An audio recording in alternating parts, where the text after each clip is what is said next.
میں اٹھ کر باتھ روم میں چلا گیا۔ باتھ روم کی کھڑکی سے مجھے پورچ کا منظر نظر آیا۔ ایک لمبی چوڑی گاڑی دیکھ کر میں بری طرح چونک گیا۔ یہ گاڑی میں نے کل رات اس قدیم عمارت میں دیکھی تھی جہاں ہم شیورلیٹ کی ڈگی میں بند ہو کر پہنچے تھے۔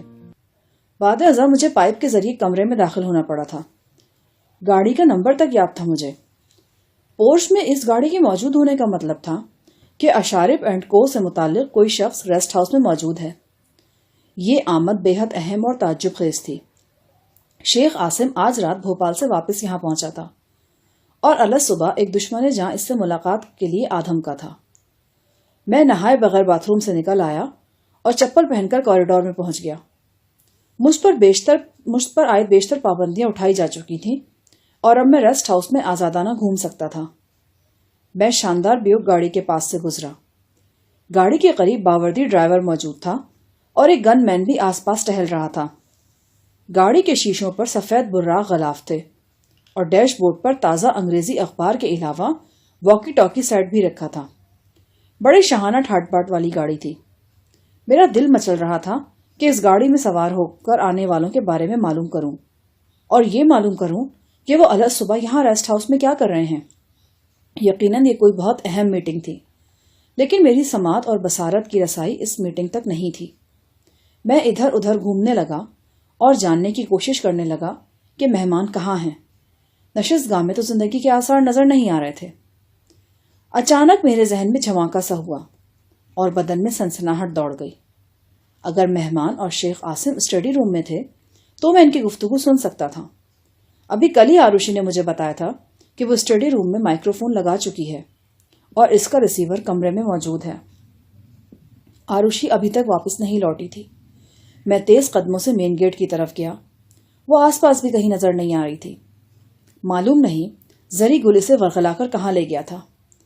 عشق محبت کے معاملے میں وہ پاکستانی فلموں کا تربیت یافتہ تھا اور میرا اندازہ تھا کہ کوئی بھی خوبصورت موقع وہ ہاتھ سے جانے نہیں دیتا۔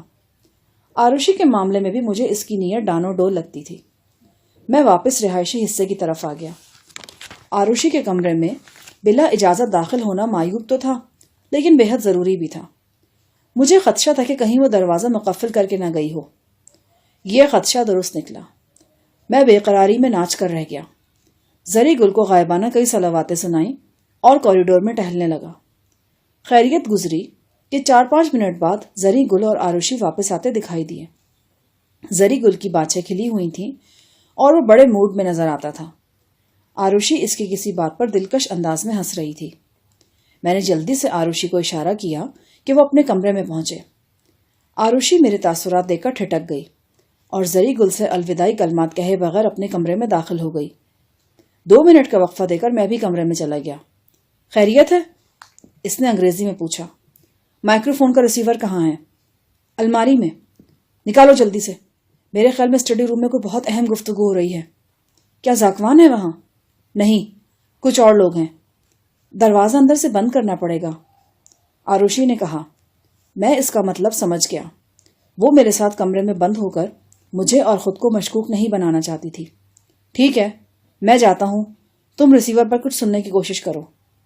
میں باہر نکلا تو آروشی نے ویری سوری کہہ کر اس بات پر شرمندگی کا اظہار کیا کہ وہ مجھے باہر نکال رہی تھی اور دروازہ اندر سے مقفل کر لیا۔ آدھے پون گھنٹے بعد پورچ میں کھڑی شاندار کار واپس چلی گئی۔ پچھلی کھڑکیوں پر پردے کھچے تھے، لہٰذا میں اور زری گل بمشکل دیکھ سکے کہ اندر کون ہے۔ گن مین اور باوردی ڈرائیور کے علاوہ جو تیسرا شخص کار میں موجود تھا وہ دھرمان کاکا تھا۔ دھرمان کاکا جو مڈ نائٹ ریسٹورنٹ کا مالک تھا اور اس پورے علاقے میں دہشت کی علامت بھی۔ دھرمان کاکا بڑے دھڑلے سے اشارف اینڈ کو کی کار میں یہاں پہنچا تھا۔ اس کا مطلب تھا کہ اشارف اینڈ کو دھرمان کاکا سے اپنا تعلق چھپانے کی ضرورت محسوس نہیں کرتی۔ دوبارہ آروشی کی شکل دیکھنے کے لیے مجھے مزید 1 گھنٹہ انتظار کرنا پڑا۔ یہ بہت کٹھن انتظار تھا۔ آخر آروشی میرے اور زری گل کے لیے ناشتہ لے کر آئی۔ اس کے چہرے پر دبا دبا جوش ظاہر ہو رہا تھا کہ وہ کوئی اہم خبر لائی ہے۔ میرے کچھ پوچھنے سے پہلے ہی اس نے اپنی زعفرانی ساڑی کے پلو میں سے ایک آڈیو کیسٹ نکال کر میری طرف بڑھا دی۔ اس میں ریکارڈ ہے سب کچھ، وہ تیزی سے بولی اور ناشتہ رکھ کر باہر نکل گئی۔ کیسٹ دیکھنے کے بعد ناشتہ میرے لیے غیر اہم ہو گیا تھا۔ کمرے میں ریڈیو کے علاوہ ایک چھوٹا سا کیسٹ پلیئر بھی موجود تھا، لیکن اس کا ایڈاپٹر نہیں تھا۔ میں نے زری گل سے کہا کہ وہ 3 عدد بیٹری سیل کا انتظام کرے۔ زری گل گیا اور جلد ہی ایک خانسامہ کے ٹرانزسٹر ریڈیو سے 3 سیل نکال لایا۔ ہم نے کمرہ اندر سے بند کر کے کیسٹ پلیئر چلایا۔ چند لمحے بعد ایک بھاری بھرکم آواز ہمارے کانوں میں گونجی۔ یہ آواز جیسے کسی ٹیلی فون سیٹ کے ریسیور میں سے آ رہی تھی۔ الفاظ بہت صاف نہیں تھے، لیکن توجہ مرکوز کر کے انہیں سنا جا سکتا تھا۔ بولنے والا لولی لنگڑی انگلش میں بات کر رہا تھا، اور یقیناً یہ کاکا ہی تھا۔ وہ کہہ رہا تھا، میں صرف پیغام لے کر آیا ہوں، آپ نے جو کہنا ہے اشارف صاحب سے کہیں یا پھر جی ایم صاحب سے ملیں۔ شیخ عاصم غصے سے کانپتی آواز میں بولا، تمہیں جرت کیسے ہوئی یہ بات کرنے کی، اور ان لوگوں کو ہمت کیسے ہوئی تمہیں یہاں بھیجنے کی؟ کاکا نے ٹھہرے ہوئے لہجے میں کہا، گستاخی معاف مسٹر شیخ، ہمت اور جرت حالات دیتے ہیں، اور حالات میں نے آپ کو بتا دیے ہیں۔ آپ کے غصہ کرنے سے اور زور زور سے بولنے سے حالات بدل نہیں جائیں گے۔ آپ ناک اس دلدل میں دھنس چکے ہیں۔ بم بلاسٹ کیس میں آپ کے پرانے ساتھی زاکوان صاحب کی ضمانت پرسوں دبئی عدالت کی طرف سے منسوخ ہو گئی ہے۔ ظاہر ہے اب پولیس اسے ہر طرف ڈھونڈتی پھر رہی ہوگی۔ کچھ ایسی ہی صورتحال چند روز تک آپ کے ساتھ بھی پیش آ سکتی ہے۔ بکو مت، بہت ہو چکا، اب دفان ہو جاؤ یہاں سے۔ ایک بات یاد رکھیں عاصم صاحب، عدالت میں پہلی پیشی پر ہی ثابت ہو جائے گا کہ آپ زاکوان کے ساتھ اس جرم میں برابر کے شریک رہے ہیں۔ پھر اس کے بعد میں کہتا ہوں بکواس بند کرو۔ اس کے ساتھ ہی شیخ عاصم نے شنکر کو آواز دی۔ دروازہ کھلنے اور بند ہونے کی آوازیں آئیں، پھر شیخ عاصم اور کاکا وغیرہ مائکرو فون سے دور ہٹ گئے۔ ان کی آوازیں مدھم اور غیر واضح ہو گئیں۔ غالباً ان میں شنکر کی آواز بھی شامل تھی۔ کچھ دیر بعد کمرے میں گہری خاموشی چھا گئی۔ میں نے کیسٹ پلیئر آف کر دیا۔ وہ دیکھیں استاد صاحب، زری گل نے کھڑکی سے باہر اشارہ کیا، وہاں غزالہ بی بی۔ میں نے دیکھا غزالہ اور اس کا شوہر شیخ عاصم سبزہ زار میں ٹہل رہے ہیں۔ دونوں کے چہروں پر سوچ اور تفکر کی لکیریں تھیں۔ خاص طور پر شیخ عاصم سخت پریشان نظر آتا تھا۔ اس کے ہونٹوں کی حرکت اور ہاتھوں کے اشاروں سے واضح تھا کہ وہ غزالہ سے نہایت سنجیدہ موضوع پر بات کر رہا ہے۔ شیخ عاصم اور غزالہ کی پریشانی میرے اور زری گل کے لیے اب کوئی ڈھکی چھپی بات نہیں تھی۔ شیخ عاصم کے مخالف پوری جافشانی سے دشمنی چکانے پر تلے ہوئے تھے، اور شیخ کو اپنے ملک کے بے لچک اور سخت قانون کا سامنا تھا، قانون جو ہرکس و ناقص کے لیے ایک سا تھا۔ ابھی تک یہ بات واضح نہیں ہوئی تھی کہ آیا شیخ عاصم واقعی اس بم بلاسٹ کیس میں ملوث ہے یا صرف زاکوان سے تعلق کے سبب اسے لپیٹنے کی کوشش کی جا رہی ہے۔ بہرحال یہ بات طے تھی کہ شیخ عاصم خود کو ایک آہنی شکنجے میں محسوس کرنے لگا ہے۔ شب و روز کی گردش بھی نرالی ہوتی ہے۔ شیخ عاصم میری اور میری بہن کی جان کا دشمن بنا ہوا تھا۔ وہ مجھے بھوپال سے پکڑ کر سری لنکا کے اس گھنے سیاہ جنگل میں لے آیا تھا۔ مقصد یہ تھا کہ اس الگ تھلگ ریسٹ ہاؤس میں اطمینان سے میری بے بسی کا وہ تماشا دیکھے اور مجھے اپنی نوبیاتا بیوی کے سامنے گاہے بگاہے ذلیل و رسوا کر کے اس کو حض اٹھائے۔ لیکن یہاں پہنچتے ہی وہ ایک دوسرے چکر میں پھنس گیا تھا۔ اس کے دیرینہ دشمن حرکت میں آ گئے تھے اور مقامی بدماش کاکا کی مدد سے اس کے گرد گھیرا تنگ کرنے لگے تھے۔ زری گل نے پرسوچ لہجے میں کہا، استاد صاحب، شیخ عاصم پر احسان چڑھانے کا بڑا سنہری موقع ہے۔ ہمارا تو خیال ہے کہ آپ اسے اپنی مدد کا پیشکش کر ہی دے۔ کیسی مدد؟ شیخ اشارف کے خلاف مدد۔ اشارف اینڈ کو والا لوگ شیخ عاصم کو بم دھماکے کے مقدمے میں پھنسانے کا کوشش کر رہا ہے، لیکن اشارف اینڈ کو والوں کو اپنا ہاتھ بھی تو صاف نہیں ہے۔ ہم نے خود دیکھ لیا ہے، وہ لوگ بڑی رازداری سے قیمتی کھالوں وغیرہ کا غیر قانونی کام کر رہا ہے۔ جس طرح اشارف نے شیخ عاصم کے خلاف ثبوت اکٹھا کیا ہے، ہم اشارف اینڈ کو کے خلاف کر لے تو ان کو نانی یاد آ جائے گا۔ بات تو تمہاری ٹھیک ہے، لیکن مجھے یقین ہے کہ شیخ عاصم ہماری پیشکش قبول نہیں کرے گا۔ میں اس کا دشمن نمبر 1 ہوں، اور مجھے قابو میں کرنے کے لیے اس نے بے بہا دولت اور بہت سا وقت خرچ کیا ہے۔ بڑی مشکل سے وہ اس قابل ہوا ہے کہ اپنے دل کی ہر حسرت کو پورا کر سکے۔ یہ کیسے ہو سکتا ہے کہ وہ سب کچھ بھول بھال کر میرا تعاون قبول کر لے؟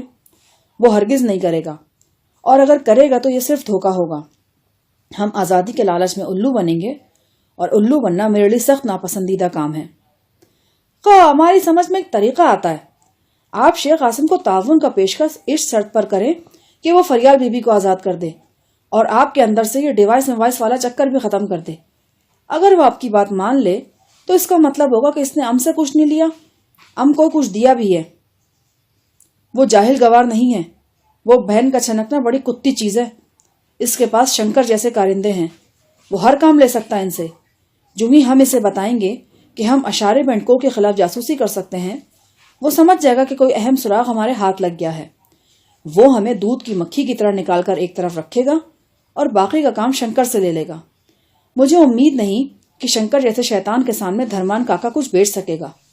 وہ 24 گھنٹے میں بقیہ ادھڑ دے گا کاکا کے، اور اس کے بعد خم ٹھوک کر ایک ہو کے مقابل آ جائے گا. زری گل نے نقطہ اٹھاتے ہوئے کہا، تو پھر آپ نے 4-5 دن پہلے غزالہ بی بی کے سامنے کیوں آم بھی بھرا تھا اور کیوں کہا تھا کہ آپ دھرمان کاکا والے معاملے کا کھوج لگائے گا؟ اس کا جواب سیدھا سادہ ہے. اس وقت شنکر یہاں موجود نہیں تھا اور غزالہ کی باتوں سے ظاہر ہوتا تھا کہ شیخ قاسم شادی سے واپس انڈیا بھیج چکا ہے. اس کا مطلب ہے کہ ہم دونوں کسی باغ کا مولی نہیں. مولی ہیں؟ کیوں نہیں ہے مولی؟ لیکن یہاں ہماری مولی، میرا مطلب ہے دال، نہیں گلے گی. یہاں آ کر بری طرح پھنس گئے ہیں ہم، اور خاص طور پر میں. میرے آخری الفاظ نے زری گل کو تڑپا دیا. شاباش استاد صاحب، بہت اچھا بات کیا آپ نے. اب آپ کہے گا کہ ہم موقع دیکھ کر یہاں سے نکل جائے اور پاکستان جا کر چین کی بانسری بجائے، کیونکہ ہم آپ کی طرح پسا ہوا نہیں ہے. بہت افسوس کا بات ہے. ہمارا جی چاہتا ہے کہ اینٹ مار کر اپنا سر پاڑ لے یا سمندر میں جا کر ڈوب مرے. میں نے کہا، میں نے تمہیں پاکستان جانے کو کب کہا ہے؟ مجھے معلوم ہے کہ تم کبھی نہیں جاؤ گے. ایک تو میرا مسئلہ ہے، میں تمہارا مصیبت کا مارا استاد ہوں اور تم میرے فرما بردار شاگرد. شاگرد استاد کو کیسے چھوڑ کر جا سکتا ہے؟ دوسرا مسئلہ آروشی کا ہے. آروشی کا کیا مطلب؟ میں تیرا گرو ہوں بچے، تیری رگ رگ سے واقف ہو گیا ہوں. کسی بھوت کی اولاد تو عاشق ہو گیا سری لنکن حسینہ پر. میں لکھ کر دے سکتا ہوں اسٹامپ پیپر کے اوپر. کیا کہہ رہے ہیں استاد صاحب؟ ہم نے ایسا کچھ نہیں کیا. میں کب کہہ رہا ہوں کہ تم نے کچھ ایسا ویسا کیا ہے؟ لیکن کچھ نہ کچھ تو ضرور کیا ہے. تم اسے 2-3 بار ریسٹ ہاؤس سے باہر لے کر گئے ہو، درختوں میں لے کر بیٹھے رہے ہو. وہاں کوئی راکھی تو نہیں باندھی ہوگی نا اس کی کلائی پر؟ وہ تو استاد صاحب میں سب جانتا ہوں. لالا سدھیر، محمد علی اور بدر منیر جیسے استادوں سے بہت کچھ سیکھ رکھا ہے تم نے. اور پھر تم پر تو سینسر کی پابندیاں بھی نہیں ہیں.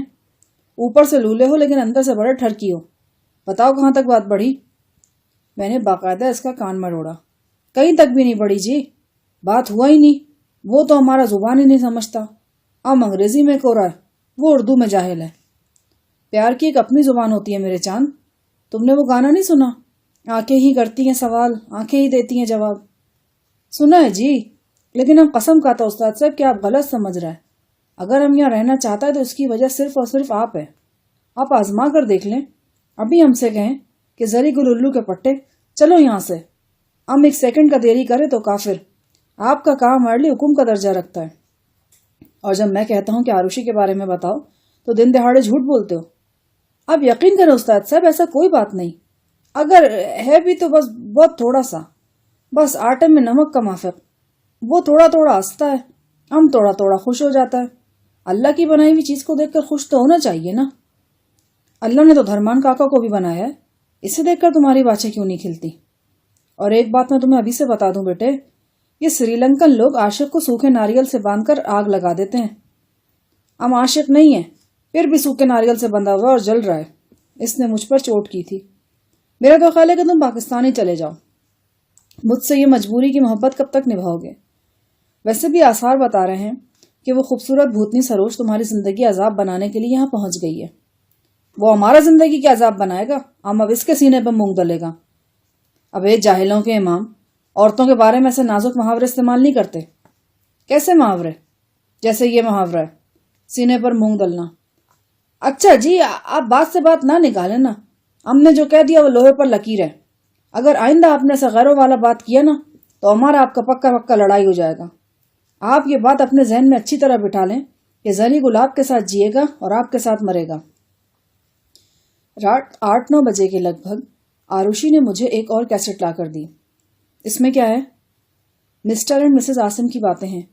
ابھی شام سے تھوڑی دیر پہلے ریکارڈ ہوئی ہیں۔ یقیناً کوئی اہم گفتگو تھی، اسی لیے آروشی نے ریکارڈ کی تھی۔ اتفاق کی بات تھی، یہ مائکرو فون آروشی نے دھرمان کاکا کے حکم پر نصب کیا تھا، اور اس کا مقصد شیخ عاصم اور زاکوان کے درمیان ہونے والی گفتگو ریکارڈ کرنا تھا۔ لیکن ہم اس سے کچھ اور قسم کے کام لے رہے تھے۔ پہلے شیخ اور کاکا کے درمیان ہونے والی گفتگو ریکارڈ کی گئی، اب عاصم اور غزالہ کا مکالمہ کیسٹ میں محفوظ ہو گیا تھا۔ آروشی چلی گئی تو حسب سابق ہم نے دروازہ اندر سے مقفل کیا اور کیسٹ پلیئر آن کر دیا۔ چند لمحے کیسٹ کے فیتے سے سرسراہٹ کی آواز آتی رہی، پھر کھٹ پٹ کی کچھ صدائیں ابھری۔ تب غزالہ کی آواز آئی، آپ ابھی تک یہیں بیٹھے؟ ہاں، تھوڑا سا کام تھا۔ شیخ کی آواز اتنی صاف اور واضح تھی کہ مجھے حیرت ہوئی۔ اس سے پہلے شیخ اور کاکا کے درمیان ہونے والی بات چیت کی ریکارڈنگ بہت مدھم اور دبی دبی تھی۔ غالباً اس وقت بولنے والے مائکرو فون سے کچھ ہٹ کر بیٹھے تھے۔ شیخ کی صاف اور واضح آواز سن کر ننھے سے مائکرو فون کی طاقت اور ریکارڈنگ مشین کی کوالٹی کا اندازہ بھی ہوا۔ تم سناؤ، تمہارا گولف کیسا جا رہا ہے؟ ٹھیک ٹھاک۔ اس مرتبہ غزالہ کی آواز بھی واضح تھی۔ اس کا مطلب تھا کہ وہ مائکرو فون کے قریب آ چکی تھی۔ شاید کرسی گھسیٹ کر شوہر کے پاس ہی بیٹھ گئی تھی۔ آپ سے ایک بات کرنا چاہتی تھی۔ ہاں ہاں کہو، تمہارا خادم سن رہا ہے۔ عاصم، آپ نے تو کہا تھا کہ آپ نے شنکر کو فارغ کر دیا ہے اور وہ پھر کبھی یہاں نظر نہیں آئے گا۔ میں تمہیں خود ہی یہ بات بتانے والا تھا ڈیئر۔ دراصل کل جب میں بھوپال سے واپس آ رہا تھا تو شنکر سے کولمبو میں ملاقات ہوئی تھی۔ وہ اپنے رویے پر بے حد شرمندہ ہے اور 10 بستہ معافی مانگ چکا ہے۔ اس کا کہنا ہے کہ وہ اس رات نشے میں تھا، ورنہ اتنی بڑی حماقت اس سے کبھی نہیں ہوتی، اور آپ نے یہ وضاحت قبول کرتے ہوئے اسے معاف کر دیا۔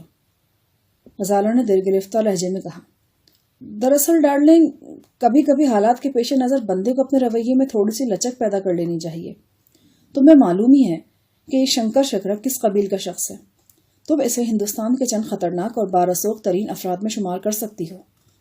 اس علاقے کے بہت سے کروڑ پتی ایسے ہیں جو اپنے جائز یا ناجائز کاموں کے لیے شنکر کی خدمات حاصل کرنے کو ترستے ہیں، اس لیے کہ وہ جانتے ہیں کہ شنکر جس کام کی حامی بھرے گا وہ ہو کر رہے گا۔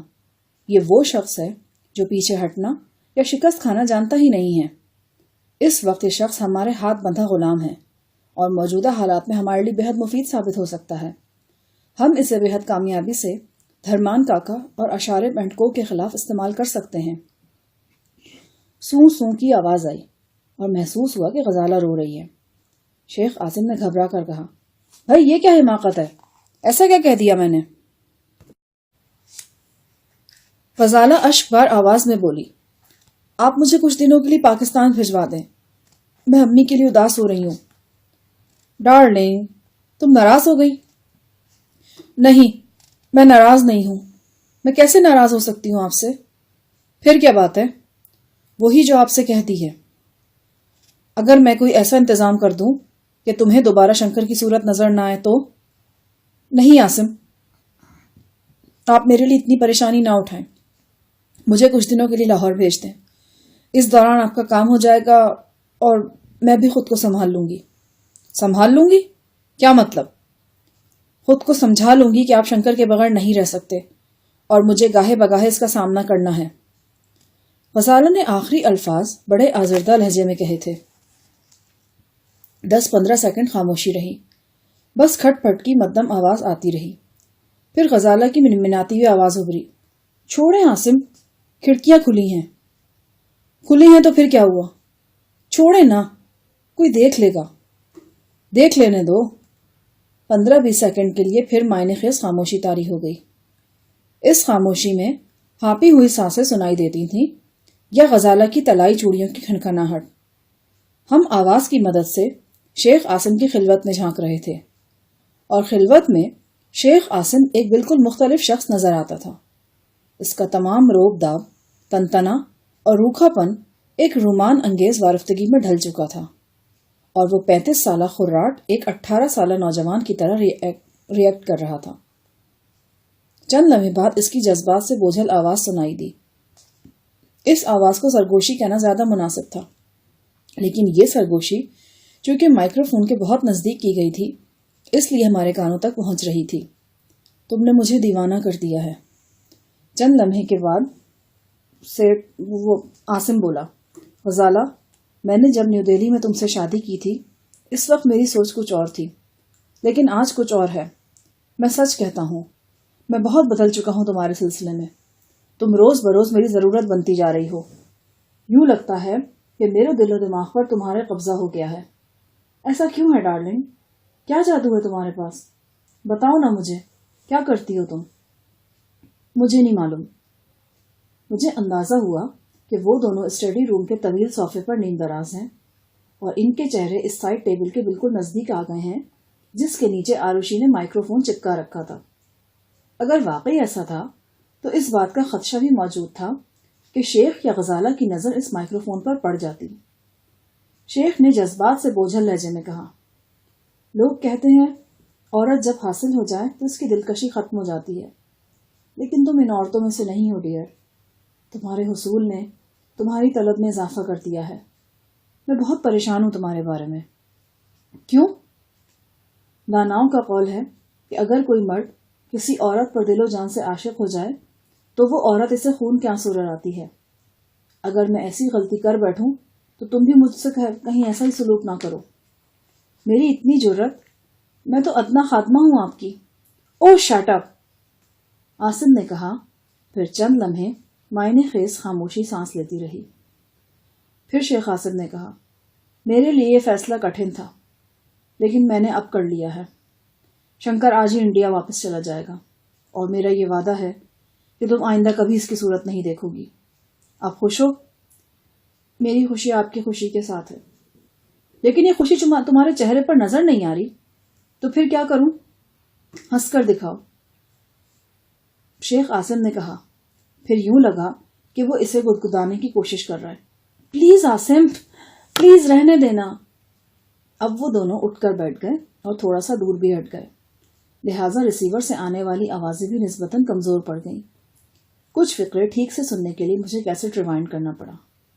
بوتل، گلاس اور برف وغیرہ ٹکرانے کی آوازیں پیدا ہو رہی تھیں۔ یقیناً شیخ اپنے لیے ڈرنک تیار کر رہا تھا۔ جتنی دیر میں وہ ڈرنک تیار کرتا رہا، ریسیور پر تقریباً خاموشی ہی رہی۔ پھر وہ پرسوچ لہجے میں بولا، شنکر کے جانے سے جو خلا پیدا ہوگا اسے پور کرنے کے لیے تھوڑی سی بھاگ دوڑ کرنی پڑے گی۔ شاید کل 2-3 گھنٹے کے لیے مجھے کولمبو جانا پڑے۔ کولمبو میں کیا ہے؟ یہ تمہارے سمجھنے کی بات نہیں ہے مائی ڈارلنگ، تم اپنے ننھے سے ذہن کو زیادہ تکلیف مت دو۔ تمہارے لیے اطمینان کافی ہونا چاہیے کہ شنکر اب سری لنکا سے واپس جا رہا ہے۔ اگر آپ کی اجازت ہو تو ایک ناچیز رائے پیش کروں؟ کہو۔ آپ سے پوچھے بغیر میں نے ایک حرکت کی تھی، اس امید پر کہ آپ ناراض نہیں ہوں گے۔ اگر تمہارا خیال ہے کہ میں ناراض نہیں ہوں گا تو پھر یقیناً وہ نامناسب حرکت نہیں ہوگی۔ اس کا فیصلہ تو آپ کو کرنا ہے۔ میں صرف اتنا کہوں گی کہ آپ کے جانے کے بعد ایک دم مجھے یہ قدم اٹھانا پڑا۔ آروشی کی طرف سے اس بات کا پتہ چلنے کے بعد کہ کچھ لوگ اسے آپ کے خلاف استعمال کر رہے ہیں، میں بہت پریشان ہو گئی تھی۔ اس پریشانی کے عالم میں نے شاہ جہان سے بات کی۔ اوہو، شیخ نے ہونٹ سکوڑنے کے انداز میں کہا۔